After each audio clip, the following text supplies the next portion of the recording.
Assalamualaikum warahmatullahi wabarakatuh. Perkenalkan, kami dari kelompok 5 akan mempresentasikan tentang materi kekongruenan, kesebangunan, dan segi N. Sebelum itu, saya akan memperkenalkan nama anggota kelompok kami terlebih dahulu. Yang pertama ada Siti Afifah, yang kedua ada Riri Novitasari, yang ketiga ada Putri Felita Listiani, yang keempat ada Ferry Ferianto, dan yang terakhir ada Puji Lestari. Assalamualaikum warahmatullahi wabarakatuh. Perkenalkan, nama saya Putri Felita Listiani dengan nomor pokok mahasiswa 20144600145. Di sini saya akan menjelaskan mengenai pengertian kesebangunan dan kekongruenan. Yang pertama, pengertian kesebangunan. Kesebangunan berasal dari kata sebangun yang artinya bangun yang sama. Menurut para ahli, pengertian kesebangunan bangun datar ialah dua atau lebih bangun datar yang memiliki perbandingan besar sudut dan panjang sisi-sisinya. Dua atau lebih bangun datar dapat dikatakan sebangun jika memiliki ciri-ciri. Yang pertama, sudut-sudut bangun datar sesuai dan sama besarnya. Yang kedua, setiap sisi baik panjang dan lebar memiliki perbandingan yang sama. Berdasarkan syarat kesebangunan bangun datar di atas, dapat disimpulkan bahwa meskipun dua buah bangun datar memiliki bentuk yang sama, namun lebar dan panjangnya berbeda asalkan sesuai perbandingannya, maka dua buah bangun datar tersebut dapat dikatakan sebangun atau memiliki sifat kesebangunan.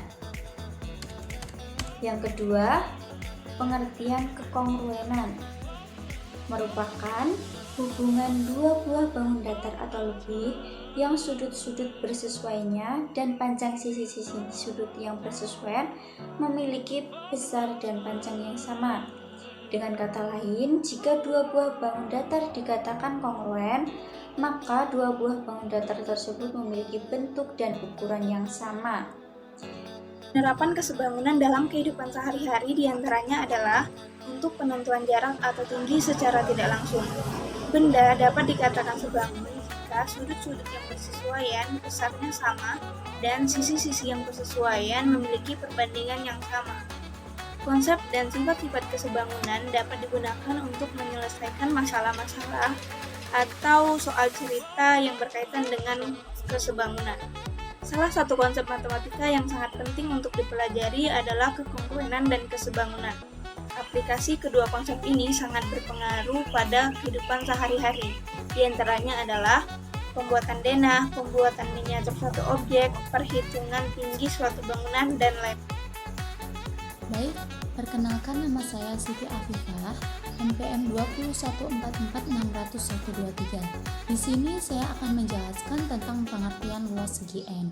Pengertian luas segi banyak menurut para ahli itu ada 3. Yang pertama ada Sumartono pada tahun 1983 menjelaskan bahwa salah satu materi bangun datar yang memiliki 3 sisi lebih. Yang kedua ada Budayanti pada tahun 2008. Di sini menjelaskan bahwa membagi bangun datar dalam 3 bagian, yaitu segi 3, segi 4, serta segi 5. Dan yang terakhir ada Sumartono pada tahun 1983 itu menjelaskan bahwa membagi bangun datar menjadi 4 bagian. Dari penjelasan di atas dapat kita simpulkan bahwa segi N yaitu suatu kurva yang tertutup yang dibentuk oleh segmen garis. Di sini segmen garis yang telah membentuk segi banyak disebut sisi. Apabila sisi banyak dan sisinya sama dan ukuran sudutnya juga sama, maka segi banyak tersebut dinamakan segi banyak beraturan. Perkenalkan, nama saya Riri Novitasari dari kelas A420, NPM 20144600013. Nah, di sini saya akan menjelaskan tentang bagaimana macam-macam luas segi N. Macam-macam luas segi N dibagi menjadi 2. Yang pertama, segi M beraturan, dan yang kedua, segi N tidak beraturan. Segi M beraturan adalah sebuah bangun yang semua sisinya sama panjang dan semua sudutnya juga sama besar. Jika sisi-sisi dan sudut-sudut pada sebuah segi N mempunyai ukuran sama, maka segi N itu disebut segi M beraturan. Bangun segi M beraturan juga disebut poligon. Dilihat dari bentuk bangunnya, segi M beraturan memiliki ciri-ciri antara lain. Yang pertama, memiliki sisi yang sama panjang, dan yang kedua, mempunyai sudut yang sama besar. Contoh bentuk bangun segi M beraturan adalah segitiga sama sisi, persegi, segi 5 beraturan, segi 6 beraturan, segi 7 beraturan, segi 8 beraturan, segi 9 beraturan, dan segi 10 beraturan. Yang kedua, saya akan menjelaskan tentang segi N tidak beraturan. Bangun segi N tidak beraturan adalah bangun segi N yang sisinya tidak sama panjang atau sudutnya tidak sama besar. Ciri-ciri segi N tidak beraturan antara lain adalah: yang pertama, panjang sisi bangun tersebut tidak sama, dan yang kedua, besar sudut bangun tersebut tidak sama besar.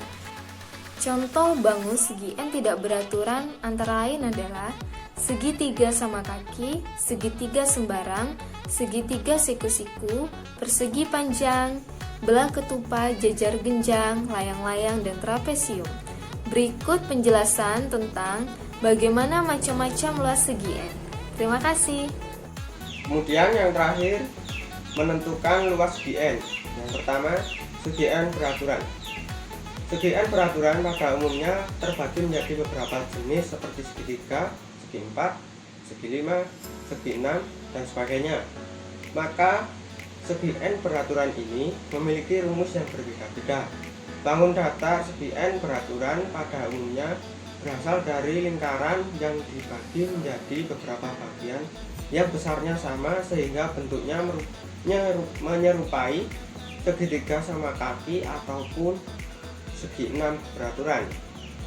Dalam menghitung luas pada segi N beraturan dapat dilakukan dengan menggunakan rumus luas segitiga dengan aturan sinus di dalamnya. Kemudian yang kedua, luas segi N tak beraturan. Luas segi N tak beraturan dapat disebut gabungan dari beberapa bangun datar sederhana seperti persegi, segi panjang, jajar genjang, trapesium, layang-layang, dan sebagainya. Untuk menentukan luas gabungan bangun datar, kita dapat membagi bangun datar tersebut menjadi beberapa bangun datar sederhana. Misal terdapat dua bangun datar yang menyatu, namun bangun datar tersebut terdiri atas persegi dan segitiga. Kita dapat memisahkannya sehingga kita bisa menentukan rumus yang akan digunakan untuk mencari luasnya.